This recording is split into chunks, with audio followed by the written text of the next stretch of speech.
everybody. I was wanting to first thank everybody for being here. It's a nice turnout for our gallery talk this time. And this is a really wonderful and unusual and strange and enigmatic show. So I think we'll have some questions, I hope, for the artist. As you know, part of this exhibition mission is to give people an opportunity to talk to the artist, because when you go to most galleries and art museums, you see the work, but you don't get a chance to actually ask the artists questions. So we have the artist graciously agree to come and talk to us, and hopefully can provide some interesting insight into the artwork. And this at this time we have Jennifer Cox, who is going to tell us about her work, and she's from this area. She went to VCU, which I know a lot of people think about that as a possibility. I've had several students go to VCU and have very successful academic careers there. So that works out great. It's one of the best art schools in the country, and so we're lucky to have it here in Virginia. And you also went to school in Vermont, in Bennington? Yeah. And so that's an interesting, different place as well. But she's back here now and lives in Lexington? I live in Rockbridge County. Rockbridge County, all right. So I'm sure that she'll have a lot of interesting things to talk about. So let me just ask you to join me in welcoming Jennifer Cox. And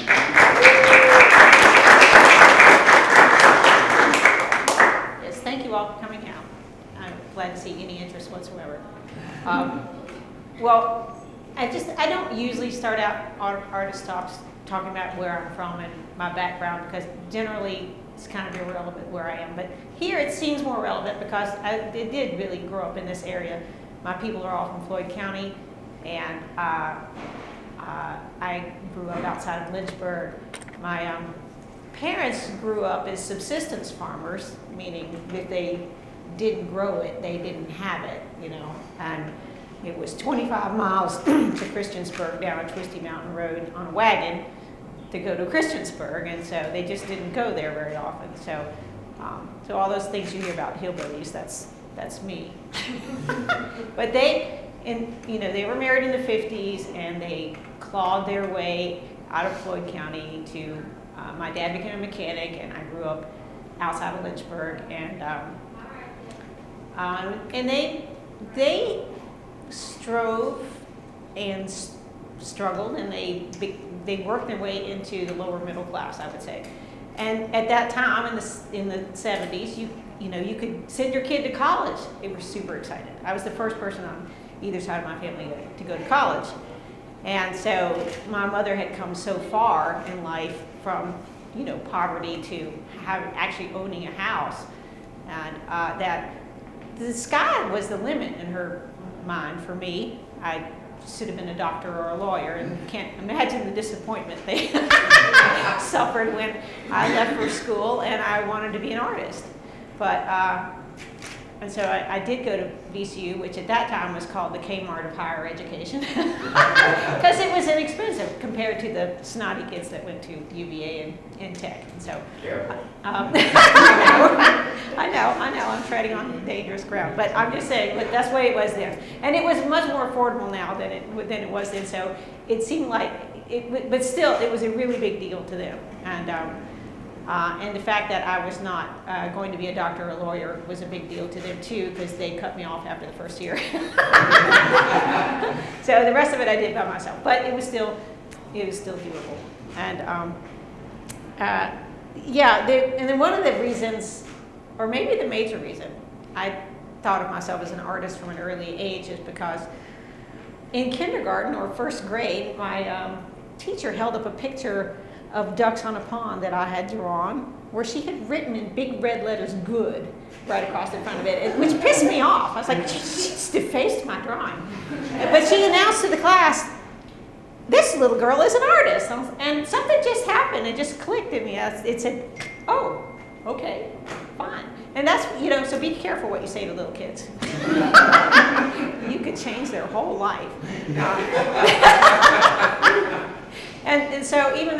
a good student and made good grades. I really just never wanted to do anything but be an artist. And so, yes, I went to BCU and then got a graduate teaching assistantship for this place in Vermont called Bennington College, which is really a school for rich kids from Boston and New York. And I didn't really fit in, but I managed to stick it out. But during that time, I decided I was not a teacher. I didn't have any patience for it. And so ever since then, I've just been, doing other things for money while trying to keep open time to paint and to make art. And that's a life, I have to believe that humans have been making art for 40,000 years, at least, maybe longer. So it's important. In this kind of climate that we live in these days, where everything has to have a value of this is worth X amount of dollars and that's worth that X amount of dollars, it's hard to feel valued if your work isn't selling for crazy amounts of money and people are valuing it for that reason. But I have to believe that it's important to me, for sure, and it's important to culture as a whole for us to keep making art, because that's what we do. That's what makes us human, really. Every one of the other things that separated us from the animals, language and tool use and community and planning ahead, all those things have been knocked away by animal studies. We all know that animals do all those things, but so far we haven't found any animals that make art. So really, it's the only human thing that's left to us. Get at it, we have to prove we're not animals, right? Anyway. So, and about these paintings in particular, artists make art in a lot of different ways. I used to like to strip it down to 3 different modes by which you can pick and choose for the amount of which one you are on all of them. Nobody's purely one thing or the other, but there are people who like to mess around with stuff. They just like to smear paint. Or work with their sculpture materials or clay or whatever, and whatever is happening happens to them when they start to get their hands on the material. And that's extremely valid. And there are people who see something that really strikes them, and they want to record that, their impression of it, whatever it may be, whether it's very realistic or less so. They want to record their experience in the world. And then there are people like me who are kind of just all up in their head. So these paintings are really, this is the pictures of the inside of my head. And I've been spending my time, when I wasn't scrabbling for a living or painting, in the woods, out in the field, outside. I'm an outside girl, and I always have been, picking up bugs and snakes and sticks and seed pods especially.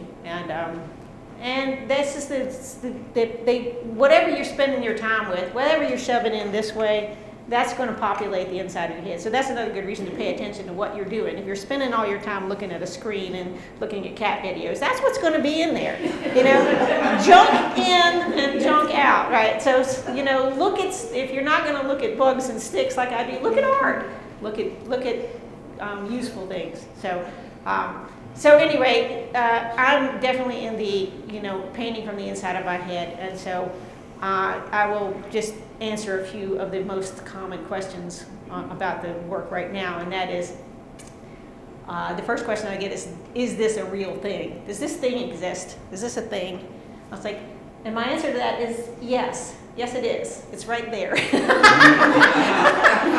It's there. But it doesn't, it exists out there in the outside world somewhere. Everything is kind of a mashup of other things I've looked at. And so there's very few things here which have a direct corollary to the quote-unquote real world. But they're real to me, and they're real now because I brought them out here. The second thing is that on a lot of these, there are markings and things that look like it might be language. And the question I get about that is this Urdu? Is this a language? Is this Arabic? What is this language? And it's technically called asemic writing, and that means it's gibberish. Asemic is based on the same root as semantics. Semantics is the study of the meaning of language and words, and if it's asemic, that just means it doesn't have any meaning. It's just scribbles. But, and I don't know why yet really that I'm compelled to do it, but I am. I think it has something to do with the fact that I'm just in love with scientific exploration illustration, where people go out in the field, they make a drawing of a bird, and they write their notes about the bird on the page. And maybe I think that's probably where I got infected with that desire to write on things. But I don't have anything to say about these imaginary things, so I write on an imaginary language. So, and then the last question, and the one I get probably the most frequently, is, what the heck are you smoking? And I'm disappointed to tell you that I make them and I conceive them stone cold sober. I'm sorry. I don't have any good pointers there. And then so I would just like, because I don't know what questions you might have about them. I could go on yammering about them, but it's really not that useful. I'd like to know what you want to know about them. So let's have some questions. Go ahead. Oh, okay. So the painting across from me, I noticed there's a dead corpse of a snake. What does that symbolize or represent? Which one are you talking about? The one right there, the lime green. Where is there? Oh, you mean the little thing in the background? Yeah. Yeah. Yeah. Like I don't know. It looks like an outline of a snake. It is. It's a snake Yeah. skeleton. They got painted over. Yeah. But I don't have anything in mind in particular. That's up to you to construct a meaning for it. If I were to tell you what it meant to me, just be, my boring personal life stuff, So, and it's not important to you. I'm not going to be there to defend the painting and tell everybody what that's about its whole life. It's presumably, unless it dies on a fire, it'll live longer than me, and I'm not going to be there to explain it. So, you get to decide. I believe in anarchy and the complete democracy of meaning. So, I don't provide meanings for each individual painting. I think in the process of making the work, I attach meanings to them, which may or may not be what it's really about. As I said, it's just sort of what comes out of my head. I've heard artists stand up here on Artist Talk and show you slides, and they'll show a picture which is completely abstract, and they'll tell you what they were thinking about when they were making that painting. And it doesn't come across. It's just an abstract painting. And it's just the most boring thing in the world, really. I don't care what you were thinking. It's not there. So why are you telling me this? So, all right. That didn't disappoint you. What's next? Yeah, go ahead. What inspires you to create such fantasy sci-fi versions of these plants? It's very interesting how animalistic and alien you make. They are. They sort of they tend to be plants that seem to be trying to be animals, don't they? Mm-hmm. I like that little juncture between animals that look like plants and vice versa, and plants behaving in ways which we think of as animals, like carnivorous plants, are very fascinating to me. I like these little mushy areas between the strict kingdoms. That's the thing I read about and think about a lot in science, and probably that's why it's coming out in the work. Is I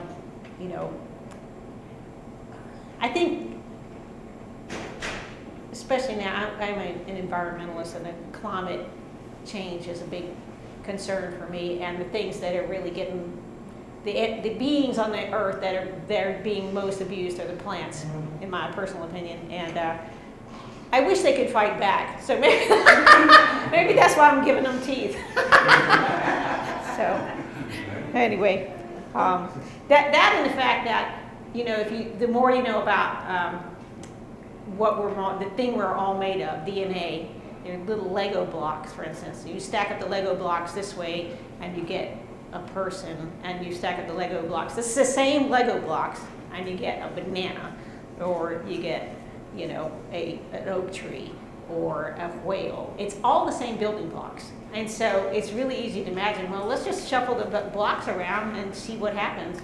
And I think that's what I'm doing. I'm just shuffling the blocks around. So, okay, you had a question? Oh, yes. So I assume, all these do have personal meaning to you.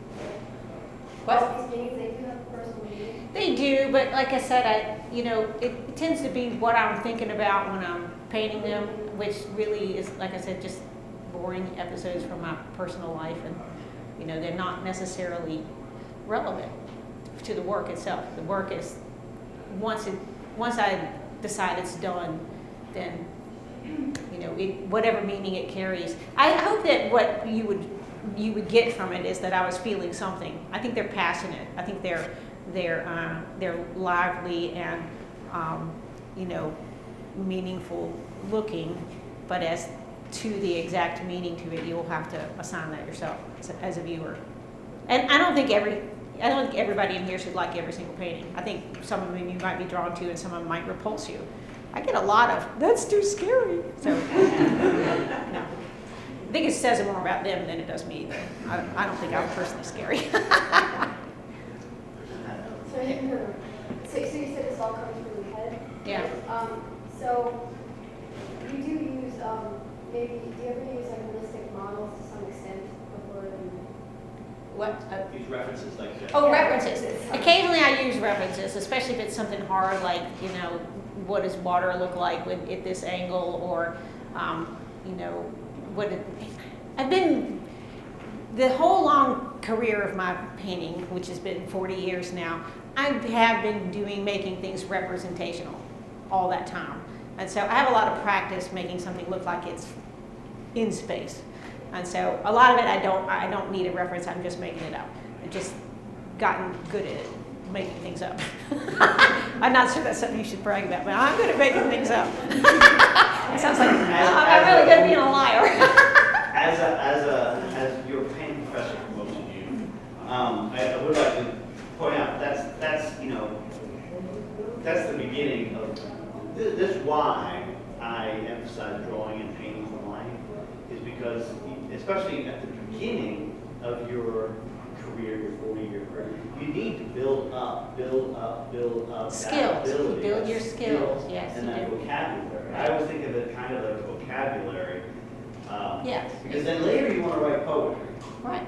But you can't start by writing poetry. And I've had this argument with some other professors that have different attitudes towards teaching. And sometimes they want to teach poetry from the first semester. And I feel like they don't know how to spell yet. And so that's why I emphasize drawing and painting so much, because what comes out to me when I look at this is this high degree of drawing skill that now can be free. Right. From the constraints of actual observation, because you like internalize that. Right. How do you make something look like it's curling underneath something else and glowing from behind with light? Right. I agree with that totally. It's all about the many hours I spent, you know, struggling with that and looking at things. I did look at things, yes. I started out just like you all are, I'm sure, starting out, just making gobs and gobs and gobs of drawing and throwing them all away. Just throw them away. in 10 years, you won't want to look at them. So just, you're not going to make art. You're not going to make art. I mean, maybe once in a while you make something, oh, that's really special, I want to keep that. But 9 tenths of it, you're just going to throw away, because you're going to get better, and you're going to get better, and then you're going to get better. And it's all about, you know, I think that's something that's very important in art education, which sometimes gets put aside in the rush to be expressing yourself. You're not taking along the tools with which to do that, and so I agree. But we work similarly in that we would probably be biased that way. So. Yeah. But I think the best abstract painters, the people who are just putting paint on the canvas, are people who can actually draw. Oh, yeah. The people who can't really draw or not make it as interesting work as the people who have learned how to draw and then learned about the rules of putting paint on a surface and then freed it. Right, you're right about that. Totally agree with that. Okay, any questions from this side? There we go. You've answered everything that I thought about yesterday. Oh. I was going to ask. Oh. Just a couple of comments, and then I do have one question too.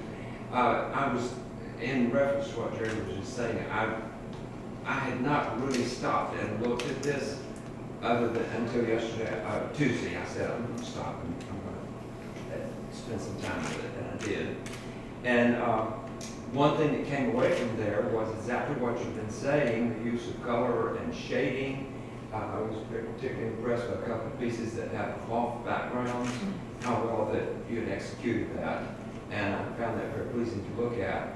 Quite frankly, the first time I saw this, I thought, I don't know if I like this or not. But then, as I walked through over several occasions, some of the reds in the things speak to me, come out. I like the red color. And there, it was all there.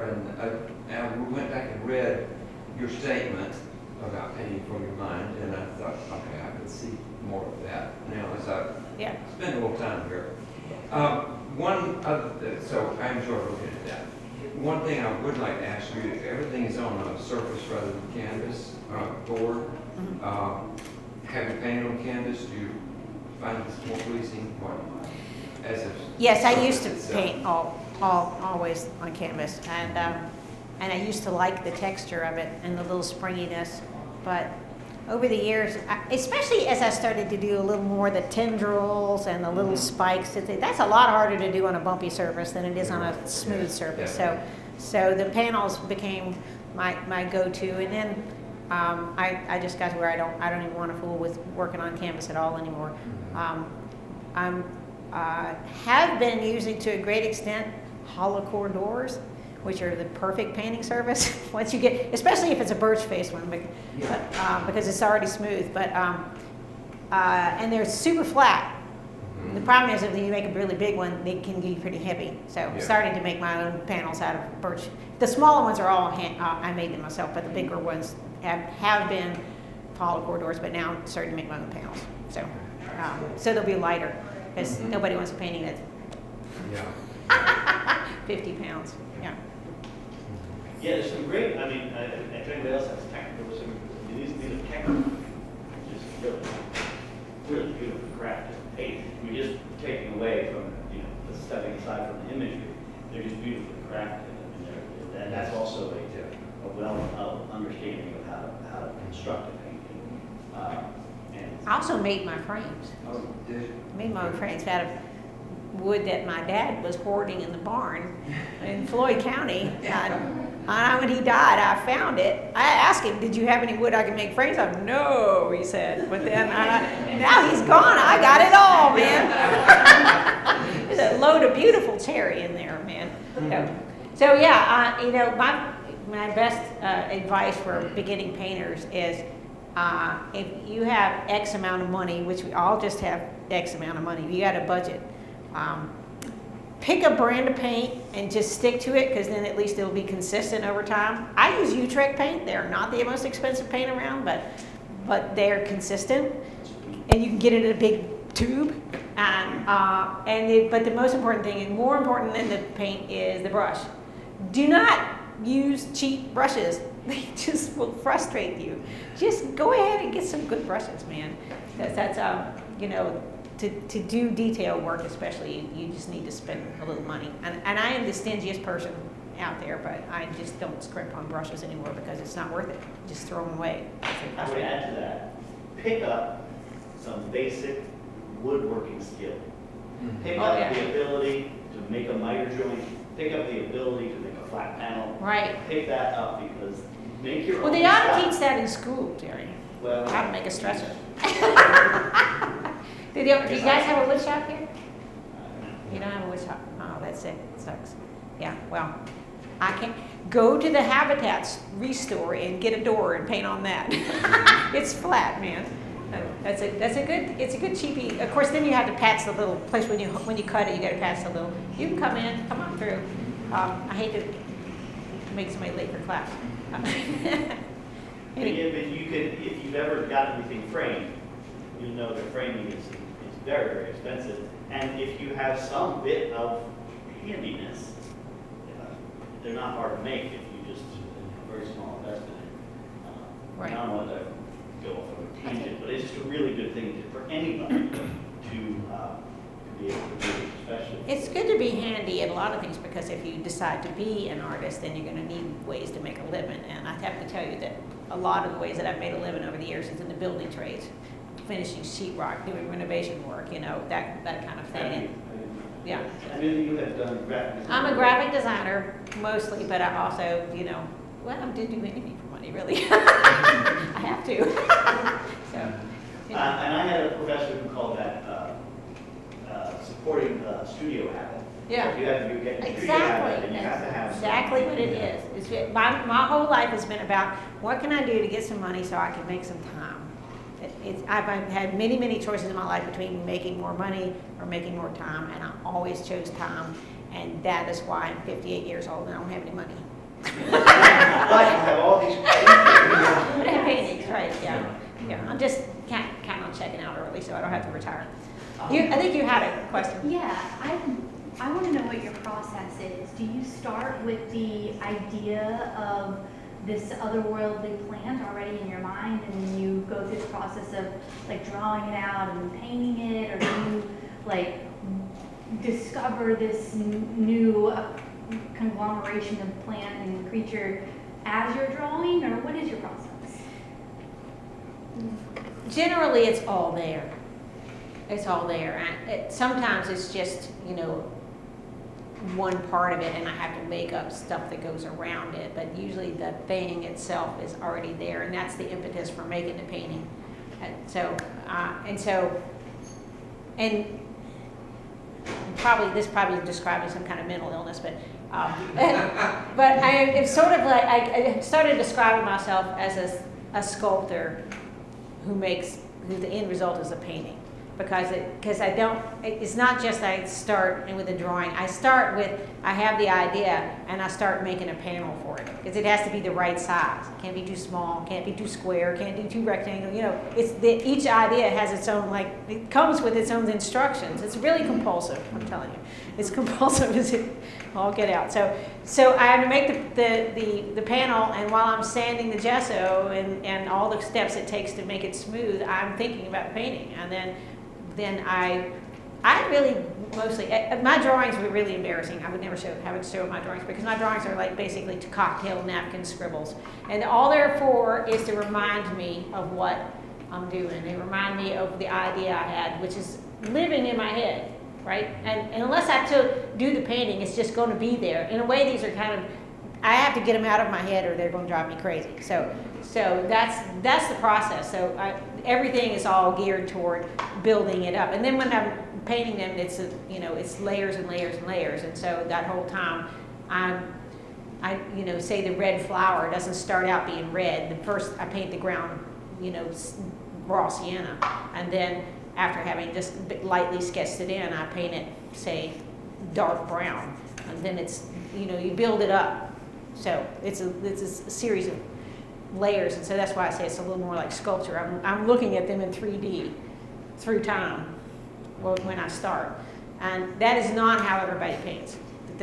It's not. It's probably plenty common, but that's not how everybody paints it. Some people, my best friend, who's been painting as long as I have, we went to art school together. She gets a big thing to paint on, and for her, it doesn't have to be anything special. It could be a tabletop. It was a side of a building. It's just a big bare space is all she needs, and she walks up to it, and she just starts making stuff. I find that miraculous. It is fabulous, and I just don't do that. Apparently, can't do that. So a follow-up question to that then is, do you have to wait for the muses to strike and you would wait for something to pop into your head, or do you have a process for coming to a painting and finding something to paint? Yeah, well, that has more to do with my, I'm kind of a binge painter, and so what I generally do is make those little cocktails, napkin scribbles in a notebook for a few months, and then I spend every year from, say, January to April just locked in the studio, because it's too crummy to be outside, and I don't have anything else. The work I do to get money generally happens in the summer, and so I don't have time to paint. When I go in the studio, if I don't have 18 hours or 3 days or something to be in there, it's not worth it. I'm not one of those people who can go in there and work for 2 hours and get anything done. It takes me 2 hours just to get in the right frame of mind, and so I have to just lock myself in for months to pull out the work. And so this past winter, I made 12 paintings in 4 months, but nothing for the rest of the year so far. So, other than the cocktail napkin. Well, that's really interesting. You're accumulating images and ideas. Accumulating ideas, and by January, they have populated my head till I'm an insane person, and then I just spend the rest, And that's really interesting. You're able to organize them. You were wager in life, to fit that, so you can have this time you can just. Really, it was a series of choices all through my entire life, and of like, do this, and I didn't like start when I was 20 thinking, I'm going to just paint in the winter, yeah, it just happened that way, yeah, it just happened. Because I just wanted to, because it reminds me of some things I've been reading, and this point, I think it's relevant to young people, especially, and their parents. You can deliver this message to their parents. That people, you go through the reference the idea like your parents wishing they could become a lawyer or a doctor or something. And a lot of times parents are like, you're going into art, you can't make a living doing that, you can't. And you absolutely can. You absolutely can. It just might look differently than a lot of conventional lives. And there have been recently some very non-radical, actually Forbes magazine and the Wall Street Journal, which are very just sort of foundational, kind of conservative kind of outlooks on economics and things. And they have found that people have very rewarding, rich, totally stable lives that are often much happier than people in more conventional professions. But they often don't look like a normal just job that you go to every day. And sometimes it's cobbling together multiple sources of income. Sometimes it's doing multiple part-time jobs. And so it doesn't fit the mold of the traditional. Right. So you're the. I know I was going to point in there. I think the thing that connects it up is a life of meaning. You want a life of meaning. And if making art is meaningful to you, money is not very important anymore. It's very annoying that I got to pay the electric bill. It's very annoying that, I got to pay money for food, et cetera, et cetera. So I got to go and get some money so I can do those things. But my standard of am I successful or not has nothing to do with my bank account. It has to do with, do I feel like my life has meaning? And I think that's what makes people happy, is having meaning. So whatever you find makes meaning for you, whether it's helping other people, there are many things that can give you meaning, but that's the key to a happy life, in my personal opinion. Not accumulating stuff. And in the opinion of people that have recently surveyed and followed. Yeah. All right. Well, that's good. I'm glad to hear Forbes agrees with me. Here we go. Another question. So the painting like across from me where it's like something's opening and black orbs are coming out of it. Uh-huh. The bottom half, is that a karyotype? A what? Is that a karyotype?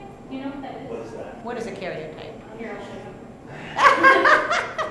It's paint. Is that what you're saying? It looks exactly like a karyotype. Like, Oh, okay, yes, that's what it is. okay. That's what it is. The name of that painting is 23. Okay, yeah. That's a picture of human chromosomes, right? Yeah. I thought I didn't know that's what it was called. I was Yeah, going to say yeah, that's the chromosomes. Yes, it is. Yes. And that's I guess maybe the only thing here that actually is a language. It is a language in a way. That's a pic, but it's a picture of our chromosomes. So, yeah. So they all have names. Yes, where's our little, the titles are there, yeah, they all have names.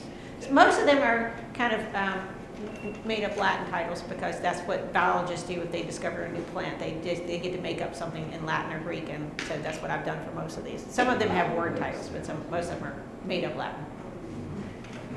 And you're, obviously very, very interested in biology and science. So how did that come to be part of yours? Well, when I was a kid and I was sure I was an artist, on the days when I was feeling like maybe I'm not an artist, I wanted to be Jacques Cousteau, but I was scared of sharks. So that didn't work out. But Also, I suck at math, and back then they plus girls. I'm sorry, this was the 70s and it was Lynchburg, and so when they asked me about what I wanted to do for a living, they said, do you want to be a teacher, a secretary, or a homemaker? Those were my three choices. Literally. Yeah, or what? A nurse. Oh, a nurse, right, nurse. Okay, so 4. I had 4 options. And I said none of the above, basically, is what I said. But they didn't ask me. I scored high in science and in engineering, but nobody, they snorted when I said, well, maybe I should be an engineer. They just laughed at me. So, I feel like I was discouraged a little bit from going into the science partly, but also I was also discouraged by people telling me I couldn't do it unless I could do math, and I didn't like math. So. But you definitely, I mean, they're so imbued by a kind of a scientific. Well, I like to tell people that there are scientists who are weekend artists, and I'm the other way around. I'm an artist, and I'm an amateur scientist. I like. Well, yeah, I guess that's really interesting because I feel like what you, in a way, you spend all this time building the language, and then for just generally, not you, just as an artist, you spend a lot of time building language, and then it sort of becomes sort of like, so what are you going to, what are you going to say about? Yes. What are you going to say with it? Exactly. Right. And I tend to work in series, but this is probably the paintings that I wanted to make my whole life. Before this, I was making paintings in preparation to make these. So, I'm pretty happy with this work. So, yeah. Okay. How did you make that one look like a chalkboard that has been erased? I would love to know how you did that. I had to put my mind in when I was.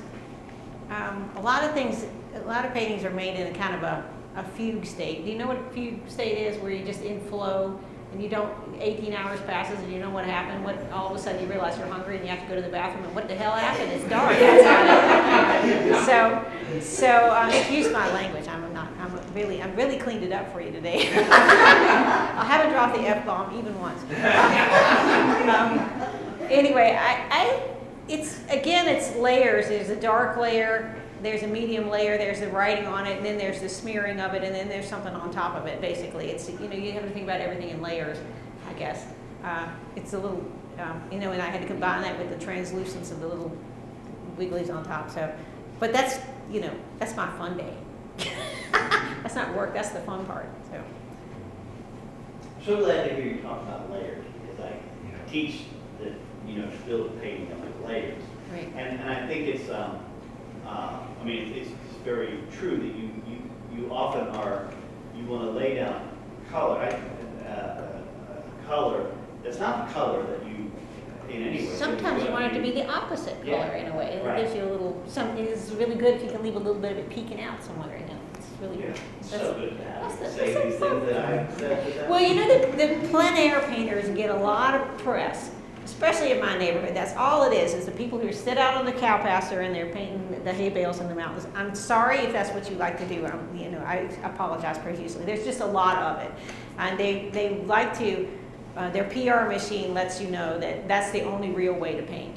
You got to go out in the pasture and you got to paint out there with the bugs and the wind is blowing your thing over and everything gets done in 2 hours, right? So you can only have one layer. It's just one layer. And there's some people who are marvelous at it. They're really, really good at it, and I admire that work, but that's not the only way to make a painting. Sometimes making layers will give you a luminosity that you cannot get in one layer. So, especially with oil. If you ask me to paint acrylic now, though, I'd just be as bad as the next person. So. And so, Allison's asking about the chalkboard effect. It's a thing that's not, I don't know because I didn't do it, but it's this whole process of today I do this and that has to sit for a while. And then there's not like sort of a thing like, oh, well, this is what you do. You do these 3 steps and that's how you get that effect. Well, it's not even very fun if you know exactly how it's going to work from the very beginning. I know how I want it to look, but it's not any fun if I know exactly how I'm going to get there because there's no challenge to it. So generally, if I have a painting in my studio right now, which is torturing me because I know how I want it to look, but I can't make it look like that. And, I can't show it to anybody either.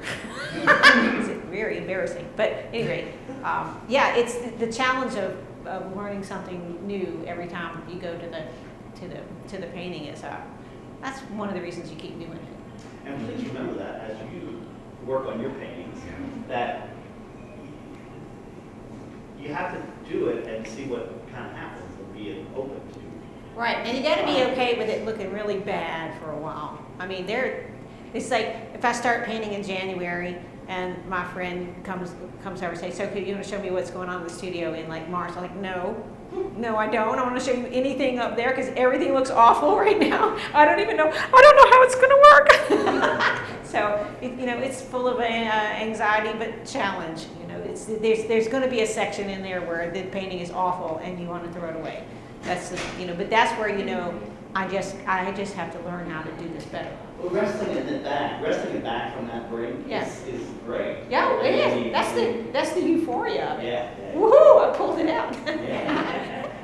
Yeah, I think that's very true. I know that's true in my work. Right. And do you think that plein air painters go through that all in an afternoon? Oh no, it's not working.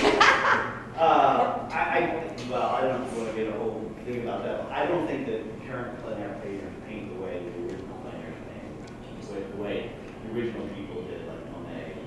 Yeah. But I don't think they really do it the way they used to. Because they did used to. They would work on it, go home, come back. Right. Come and do. Yeah. Right. Also, they had to make their own paint. Yeah. That's butch. Nice. Right. All right. Have I bored everybody to tears? Oh no. When starting out painting and stuff, and you want other people to see like your work, because it's like beautiful stuff, would you have like a website, or would you put them in like galleries, or how would you get them? You guys are going to have to reinvent everything because everything I learned when I was in school is kaput, which is you take your little portfolio of stuff and you go to the gallery and you show the gallery owner and they say, fine, this is great, I'm going to give you a show, and then they sell your work. That's what I was taught, and that is not happening anymore. Do you find that to be true? Yes. And so I don't know, I have had a website for years and I sell little to nothing over on it. I'm really not very active on social media because it's really, really, really unrewarding for me to put up a picture and I get 40 likes and that's it. I don't get any comments, I don't get any, feedback, I don't get any sales, not that I really was expecting it, but a like is nothing to me. That doesn't do anything for me. So I don't know. I really don't know. I'm sorry, I wish I had some advice for you. I was kind of hoping you'd tell me. It really has broken down. It's a very weird world now. We've got a really stratified thing where there's a lot of money up here for the balloon animal things, and the P. Buckley mosses, and there's just nothing in between. Just all the mid-level galleries have gone out of business, and there's hardly any place for new artists to get a start. So that's why you just got to believe that art is important at this point, because it is. It is important, and it's one of the more meaningful ways you can spend a life is making art. But it's not it's not necessarily going to be rewarding in terms of other things. So pick up another skill while you're at it. Right. Yeah, Learn to finish sheetrock. People love you if you can finish sheetrock. Did you? Oh, I'm just saying, I think I know what I'm going to do with my life. Okay. What is that? Going to be a doctor. I've always thought, I want to continue being a hairdresser. And I could be a hairdresser and do paintings. Absolutely. Stuff. You absolutely could. Absolutely. That would be. Yeah, As long as your hairdresser's job didn't take up more than 40 hours a week, because I know lots of people who have to work 60 hours a week. There's no time left over to paint. But yeah, you kind of. Yeah, you have to make the time. That's very, very. The ideal career is to have something that takes a few hours, but it's extremely lucrative. So maybe trading on Wall Street or something. Selling insurance. Wait. By the way, everybody, these are my cousins. These are my kinfolk. Right here. Your support team. Yeah. She was going to talk about us, but we showed up. Smart move. I'm so proud of you. Oh, you're sweet. Your work is amazing, and I love Percy's work. Love it. Well, I came by it through genetically, That was you're the side of the family that has a sense of humor. The other one didn't. All right. I guess we're done. Oh, no. Nothing? Sorry, You got a question, Timber? I was wondering, did your parents ever come to accept that you were an artist? Except in I guess she's not going to say, yeah, then that way. But no, this sounds really, tragic. It's not really as bad as it sounds, but it wasn't very long. My mother was maybe a month away from dying, and she told me she was disappointed in me. So it's a joke now, but no, they didn't get with it at all. My mother never did, because she was putting all her wishes and hopes in my, and you can just totally see they came from such poverty themselves, and to them, I had wasted it by just letting it flop right there. But you can't expect. This is another good lesson I wish you all take. When you have children, they're not you. You can't put your hopes on them and hope they just do exactly what you wanted to do. So that just doesn't work. So, anyway. All right, well, then. There's more questions. I'll hang out for a little while. Yeah, I pack the that's painting, great. so That'd you be can. really good, yeah. I got to pack to work, right? So. Well, thanks again, everybody, and please. Yes, thank you so do, much for your ask questions some more questions. and your interest. That was really wonderful. This is probably the best artist talk I've given in a long time. Usually, no questions whatsoever. Thanks so much.